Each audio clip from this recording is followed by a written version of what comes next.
This story is brought to us from Axios.com. That's AXIOS.com. And we're going out of Columbus, Ohio. Now, this story just came out this morning about 4 or 5 hours ago. But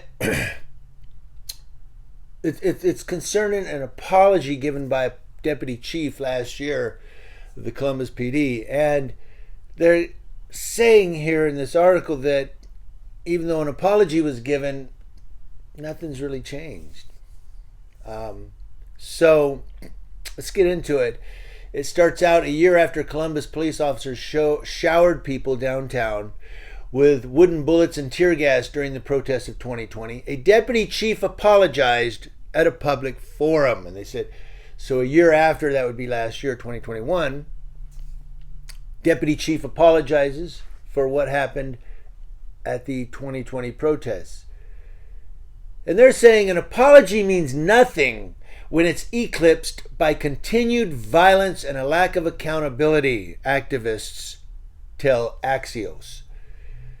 Now, cities remain reluctant to apologize or admit wrongdoing for many recent cases of alleged police misconduct. No, they justify it. They cops-plain. Especially those under litigation. And that's what Axios has found through review. Now, despite the Columbus deputy chief's atonement, public trust in the Columbus Division of Police remains tepid, especially as the force has made headlines for high-profile shootings of black people for which there have been no apologies. Now, I guess last month, Ricky Anderson shot and killed 20-year-old Donovan Lewis in his bed while serving an arrest warrant in the middle of the night. I think I heard about this one. Anderson is on paid leave pending a state investigation. Now, a trial for Adam Coy. Remember, Adam Coy was the officer who shot Andre Hill, the guy who was in his garage. He was a visitor, or he was a guest, at somebody's home. They weren't home. He was waiting on him to get home, and he was in the garage trying to stay warm. Somebody called and said, "There's a black man in my neighbor's garage." And when the cop walked up, he came out with his cell phone, like, what? And the cop said, gun, and shot him. Why? Because he had something in his hand. Well, Adam Coy, his trial for that fatal shooting begins next week. Finally, and it's 2 years. They've been waiting for this guy to answer for those charges, and then next week his trial begins. Now, what people are saying is, saying you're sorry is something you do when you're put into detention in 4th grade. These people are dead, says Executive Director of the People's Justice Project, Aramis Sundiata.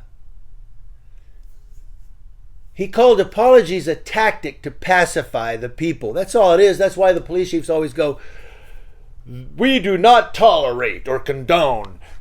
But then it happens again. "Well, we still don't tolerate this." And then it happens again. "Well, we're going to do something about this soon." And then it happens 4 more times. We've seen that time and time again in police departments across the nation. Cops cannot be trusted. I'm telling you. In December of 2021, the city of Columbus, Ohio, agreed to pay $5.75 million settlement to 32 plaintiffs who, led by a People's Justice Project organizer, sued over the 2020 protest response. Now, the city also agreed to permanently ban officers from using tear gas, pepper spray, flashbang grenades, rubber bullets, wooden pellets, batons, body slams, pushing or pulling or kettling against nonviolent protesters. Well, nonviolent protesters left up to the officer's interpretation. We know that.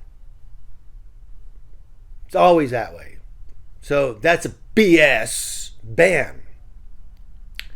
3 officers faced charges for their behavior, but were all found not guilty or had their charges dismissed. A special prosecutor told WOSU she lacked resources to try the cases and was stonewalled by uncooperative officers. That's called the Blue Line. That's called the Blue Gang. She said, allegations the police union's president disputed. Well, that officer's not going to testify. He's not. So I have no evidence. Sorry. See, all you have to do is shut your mouth and they get over. They get away with it.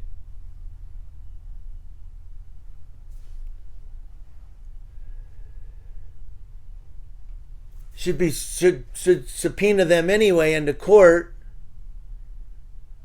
and then they have to tell the truth. They have to answer the question, officer. 3 officers, I just read that. But last year, the U.S. Department of Justice accepted an invitation from the city to review the police division's practices for potential racial biases, which is still ongoing. Big surprise there.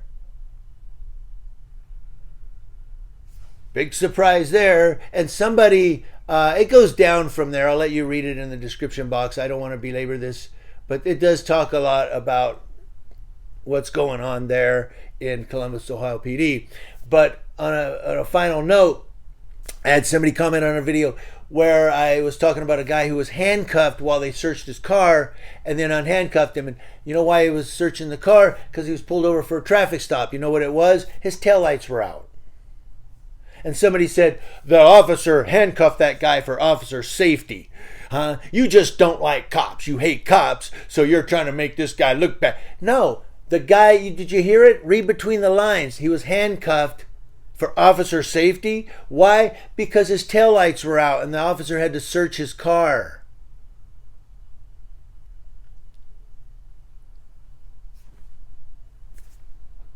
Well, he doesn't know what kind of guy that is.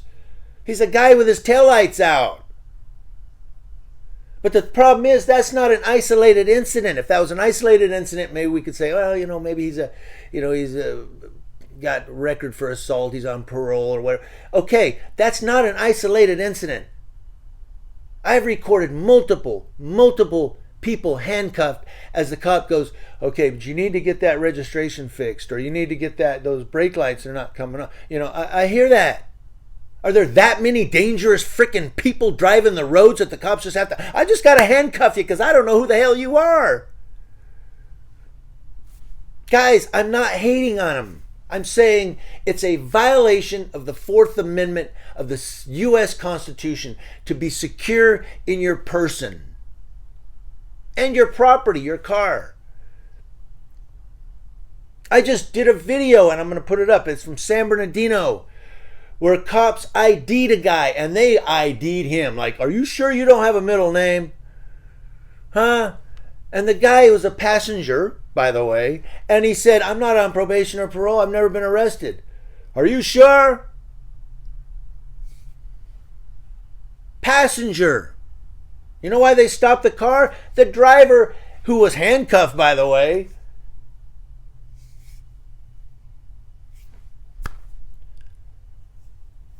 it's us versus them when it comes to law enforcement. The cops are dirty. That's what I'm about, exposing bad cops. And it seems my hopper is getting full.